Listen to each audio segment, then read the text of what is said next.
Welcome to Signs of the Times. Strange things are happening around the world, guys. Thank you so much for watching this End Times News channel. A massive thank you to my Patreons and channel members and those of you who have been blessed enough to make PayPal donations. If you are interested in supporting the channel, please check out our Patreon page where for as little as $1 a month, you can become a Patreon with exclusive member-only perks. Thank you so much. It's people like you that are keeping this channel running. Please remember to like, subscribe, and share the video. As I've said many times before, sharing is huge on YouTube, guys. It goes a long way, so please share these videos anywhere you can. Facebook, Twitter, it would really help. Okay, let's jump right into this End Times News report. Worldwide flooding, an omen of Messiah's arrival, says Rabbi. A rabbi who spends his days helping the underprivileged used his special insight to interpret current events, most notable recent cases of massive flooding and of course the pandemic, as part of the two-stage end-of-days process that will culminate in the Third Temple. Rabbi Awer Weingarten has been working his entire life to helping others, leading a unique charitable organization.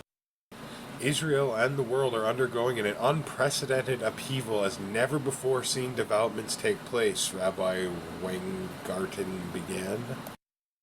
The rabbi compared it to similar events in the Bible, most notably the flood in the generation of Noah. Rabbi Weingarten cited a verse from Genesis. This is the line of Noah. Noah was a righteous man, he was blameless in his age. Noah walked with Hashem. Genesis 6:9. Rabbi Weingarten referred to the explanation of this verse by Rabbi Judah Luau ben Bezalel, a 16th century Torah scholar known as the Maharala of Prague. The Maharala explained this verse as meaning that Noah and his sons were representative of all mankind, were walked with Hashem, meaning that they went in the ways of God, which were the laws of nature. All of mankind was instructed to obey God via the laws of nature. Rabbi Weingarten explained that the laws of nature are represented by the number 7, which is why the world was created in 7 days. The 6th, which represents all directions, and the 7th, which is the Sabbath, which brings the neshama, the soul, into the center of reality. The sons of Noah and all of mankind, all of the 70 nations that came from them, were commanded to serve God through nature, through the 7 Noahide laws, he explained. But Israel is commanded to transcend nature. This began with Abraham circumcising himself and his sons on the 8th day, 1 day more than the creation of the world. All the nations come to Jerusalem for the 7 days of Sukkot, but Israel completes the feast with Shemini Atzeret, the 8th day, which is only for Israel. The nations serve God through nature, as does Israel, but we complete them by transcending nature in the service of Hashem. We do this by intermediary to be one step closer to God who is beyond nature.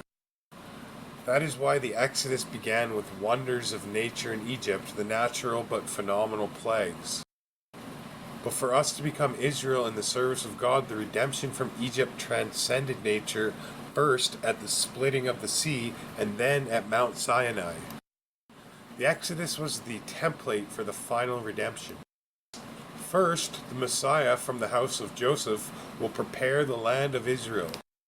This is a natural process. But this is just the preparation for the Messiah from the house of David, which will complete the Third Temple and establish the Davidic dynasty. This will be an explicitly miraculous process that transcends nature. When the Jews were in Israel, if a Jew was sick, he would pray. If there was an epidemic, he would bring a sacrifice. If we served Hashem properly, the rain would fall. Israel was able to access the transcendent aspect of serving Hashem until the temple was destroyed and we were taken out of the land of Israel. We then were among the nations, and like them, our service of God was restricted to the 7 planes of nature. Close to the end, we are now close to the arrival of the Messiah. We are in the process of redemption, just like the Jews just before they left Egypt. We have seen wonders of nature. There were massive floods in Europe and China, earthquakes, all kinds of natural phenomena. These are signs that nature is changing. With the corona, we saw one virus shut down the entire world. This is outstanding in an age when medicine is performing so many wonders. Freak weather events and droughts are now devastating agricultural production all across the globe. Did you know that Brazil just had snow for the first time in 64 years? Millions of Brazilians were absolutely thrilled to experience real snow for the very first time in their lives, but the freakishly low temperatures have hit agricultural production really hard at a very sensitive moment. Brazil is one of the largest exporters of corn in the entire world, and at this point, corn production is expected to be way below original projections. But for many Americans, the fate of the Arabia Bean Corp is of far more interest.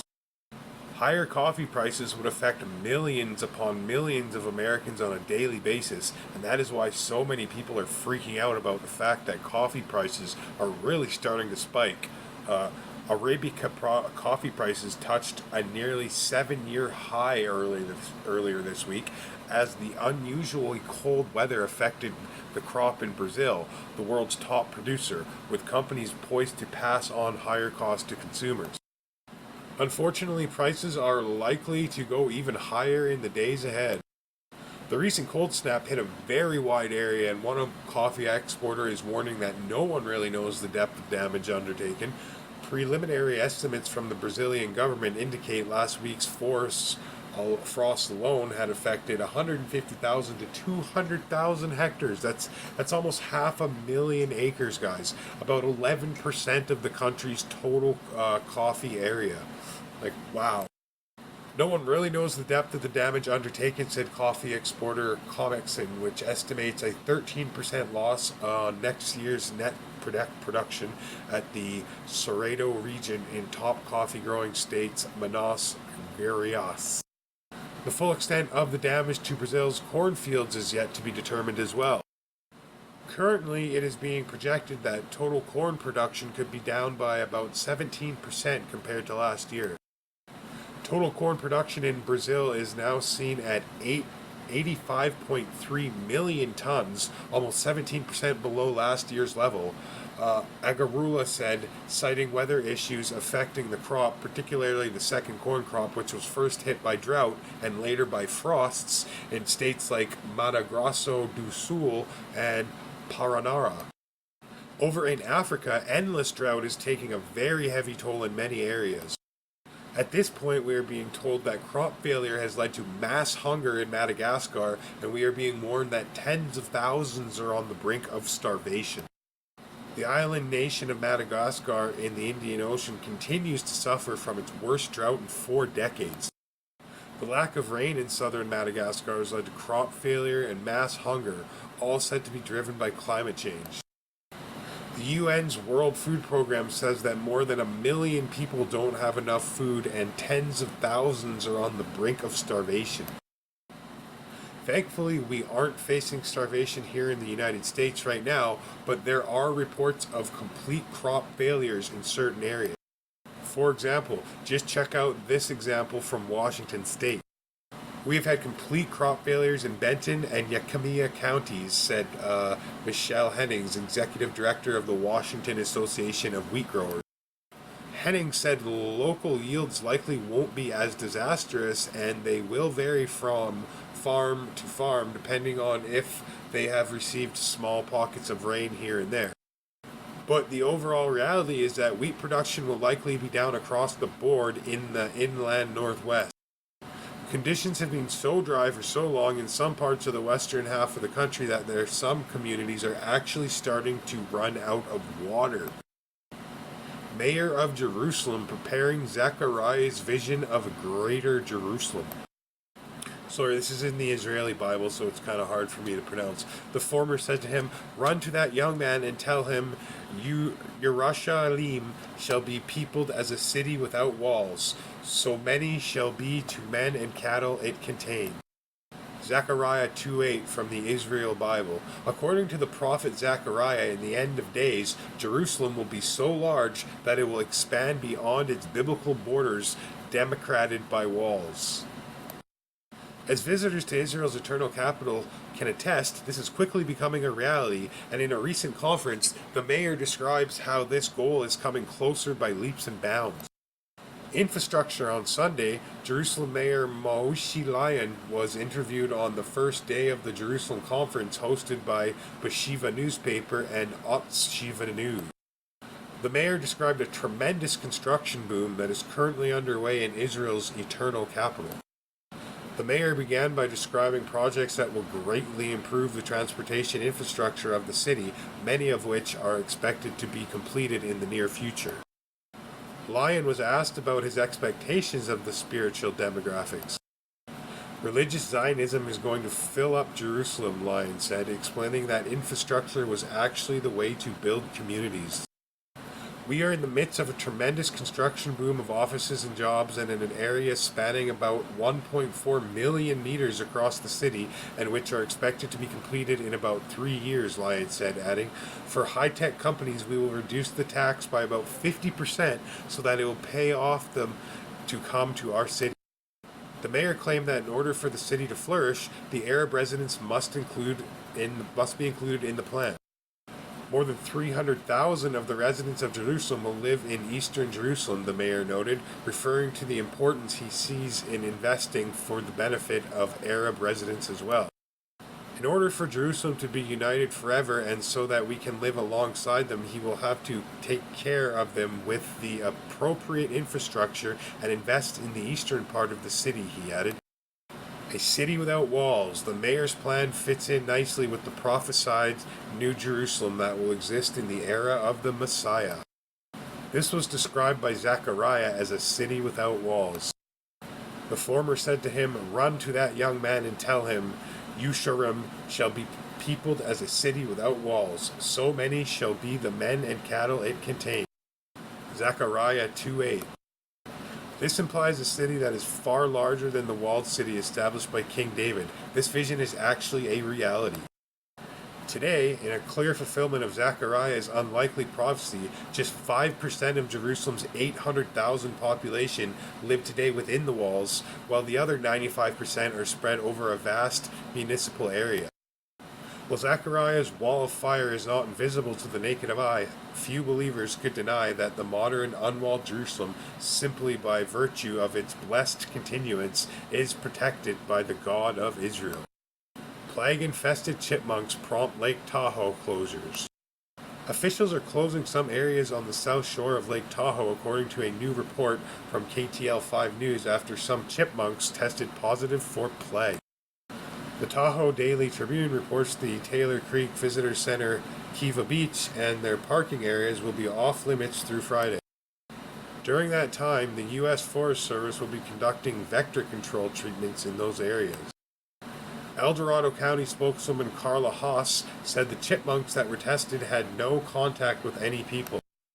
Forest Service officials expect the facilities to be open again by the weekend.